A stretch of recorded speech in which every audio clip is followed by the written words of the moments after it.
So, unbelievably, I put a quart of oil in the car, checked the tires, looked around, make sure everything was okay. Got back in the car, turned the key, nothing. Nothing.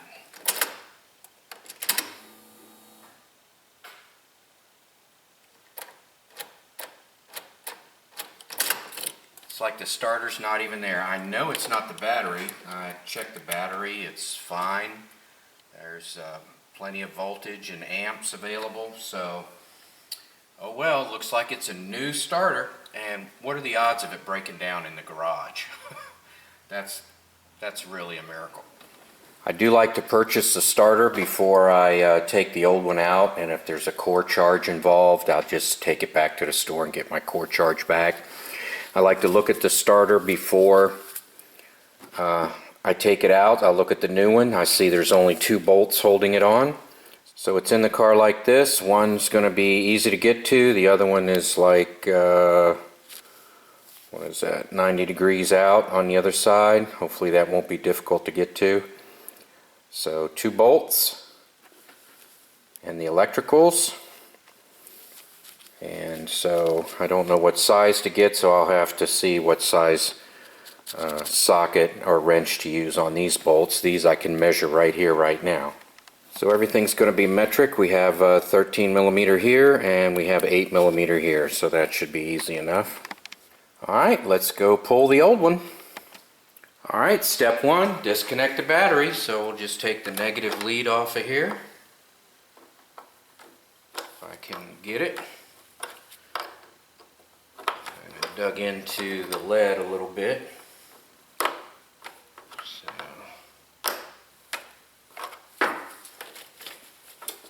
Go. Power's off.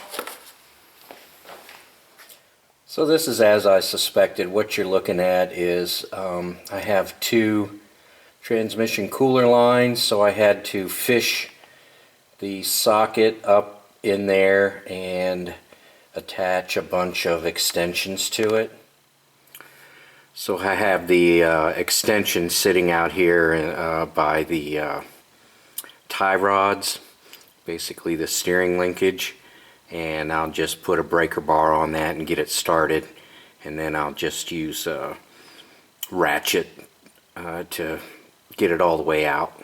Alright, I removed the starter and just positioned the solenoid in such a way where I can get a socket on there and disconnect the electricals.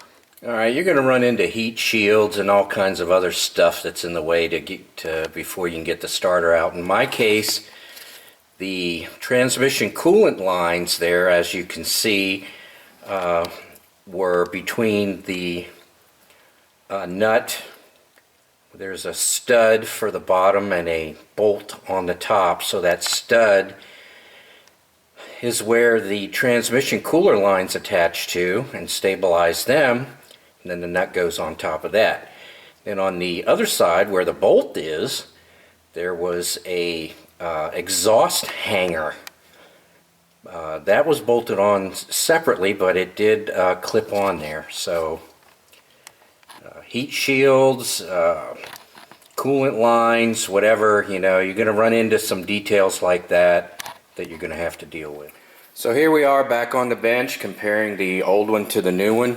So we had a bolt that used a 16 millimeter socket or wrench to extract. That was on the top, and the starter hung on a stud off the bottom, which also used a 16 millimeter to get the nut off. However, it was so caked that I actually used a 17 millimeter. It made it a little bit easier, but I'll clean this stuff up and use a 16 to reinstall it.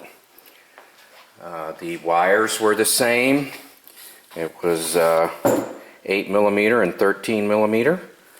So now it's just a matter of installing the new one back in. Oh yeah, and I showed you earlier, but I'll repeat it again. One side where the bolt went through shared an exhaust hanger on my vehicle, and then the other side where the stud went through shared the coolant line clamp that stabilized the transmission coolant line. So anyway, So you'll have to deal with things like that. Alright, the new starter is in, got the electrical hooked up, got the bolt and the nut tightened down. I put the clamp that held the transmission coolant lines in place, that goes on the nut. And up here by the bolt, if I can get my light on it or not, how's that? The exhaust clamp. So, fun stuff, not too difficult. Talk about tools in a minute. Alright, we will reconnect the battery here. Oops.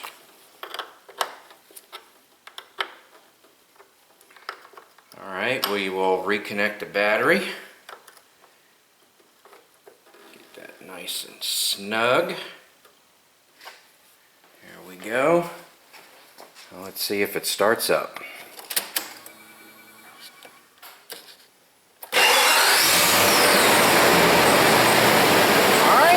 Much better. Alright, let's look at the tools I used. I needed a 13mm wrench for the battery to disconnect the terminal. I needed a 8mm socket to take the electrical off the solenoid. I needed a 13mm socket to take the electrical off of the power, the main cable coming in. I needed a 16mm for the nut and bolt to remove the starter, and I needed an 18mm for the exhaust hanger. I could have used a universal, but I don't really like using those if I don't have to. For some reason I struggle with those. I've even taped them up so that they don't slip and turn and flop about. You'll need some extensions. I used a lot more than this. I really just extended it way out, probably about 2 feet or so. Then you'll need a ratchet. I used electrical, which I didn't show, and a breaker bar. I used a breaker bar to break the nut and bolt off to get the starter out. And that's pretty much it. And even with recording this video while I was doing the work, at least stopping and taking the time to record it, I was done in less than an hour. And I would say no matter what your skill level is, it shouldn't take you more than an hour or two. You know, like I said, you'll run into problems with heat shields and other miscellaneous stuff that you may have to get out of the way in order to access the starter, but all in all, it's not a difficult job. A nut and a bolt and a couple of electrical connections, you know, and you're done.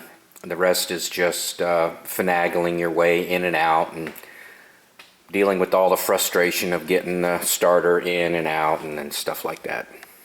Alright, thank you for watching.